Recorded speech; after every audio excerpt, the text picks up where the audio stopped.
આવી ગયા છીએ વાડીમાં અને ભાજી તોડવા.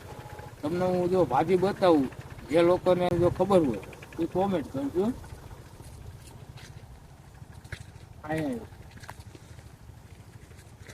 જો આ ભાજી છે અને મને એમ છે કે લગભગ જાજા ભાગે જે લોકો ગામડામાં રહીને એ લોકોને ખબર હશે, કેમ કે સિટીમાં જે લોકો રહીને, કેમ કે આ ત્યાં લગભગ બને ત્યાં લગી ઉગતી જ નથી રેડી. એટલે અમે જો આવી ગયા છીએ આમાં ભાજી તોડવા. તમે બધું બતાવી તો આ ખેતર જ છે આખું, ખેતરમાં ભાજી છે.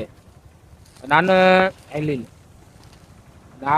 આ ભાજીને તોડવી ને બહુ મુશ્કેલી છે, કેમ કે તમે જે આ વેલા અમારી કરો ને ત્યારે આ ભાજી તમને મળે છે. અમારી ઊંચેથી કરો ને ત્યારે તમને આ ભાજી મળે છે. એટલે આનો ભાવ એટલો છે અને આ ખાવાથી બહુ ફાયદો છે શરીરમાં. એટલે લોકો આ સમય ચોમાસામાં જ ઉગે છે, એટલે આની માંગ છે રેડી. એટલે જે લોકોને જો આ બધી વસ્તુ ખાવી હોય તો આવા ખેતરમાં વાડીઓમાં જાઓ અને આ મળી જશે તમને.